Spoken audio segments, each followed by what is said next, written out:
Do you struggle with productivity or have trouble whenever you try to study and work on your assignments? If so, you may want to start using the Pomodoro Technique. And no, it's not only a sauce for pasta. It's a super easy time management method that will help you become more productive, increase your focus, and stop procrastinating. Today, we'll be explaining what the Pomodoro Technique is, how it works, and the best tips to use it. Hi, I am Ariana, the newest content member at Gradehacker, the non-traditional student most trusted resource.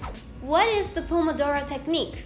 It's a time management system created by Francesco Cirillo that breaks tasks down into different chunks of time, giving you a sense of urgency, but also rewarding your effort with frequent breaks. To apply it, you have to complete several Pomodoros. It's a 30-minute interval that consists of 2 blocks of time. One lasts 25 minutes and it's for working on your task, and the other it's a 5-minute break to clear your mind. The idea is that you repeat the cycle many times, and when you reach your 4th Pomodoro, you can expand your break time from 5 to 15 or 30 minutes. What better way to explain how you can incorporate the Pomodoro Technique than with an example? Meet Giuseppe Pomodoro, a non-traditional student who loves the Pomodoro, both the technique and the salsa. He has to study for an important exam and start a writing research paper, but he only has 4.5 hours to do all of that. The first 4 Pomodoros will be dedicated to the research paper. He'll look for 5 academic sources in the first session, create an outline and develop the thesis statement in the second, and write around 500 words in the 3rd and 4th. Then, a well-deserved 20-minute break. Then he'll return and use the remaining 4 Pomodoros to prepare for the exam. He'll read and take notes in the 5th and 6th sessions, turn his notes into a summary in the 7th, and test his knowledge in the final Pomodoro. And after more than 4 hours of hard work concentration, he finishes with 20 extra minutes to relax again. Way to go, Giuseppe!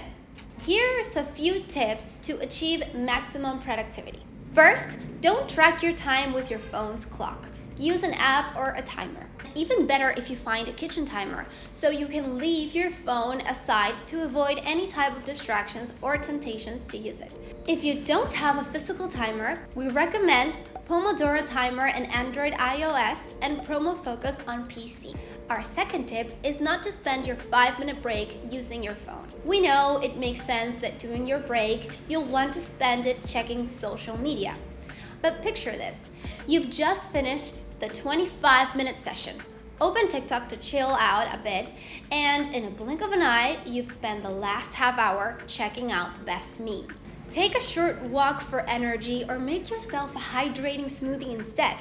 Our final tip is to stay active during your longer break. Yes, you've earned a well-deserved pause. But if you're still planning on working, the last thing you want to do is relax too much. Use your break to relax, but remain active so that when you start your 5th session, you have even more energy to keep nailing that task. That's all for today. Don't forget to like this video, subscribe to our channel, and share in the comments if there's any special technique you use to stay productive. Thanks for watching, and we'll see you next time. If you want more well-being tips, be sure to find the best music genres to study to, or learn the best tips to balance college with your personal life.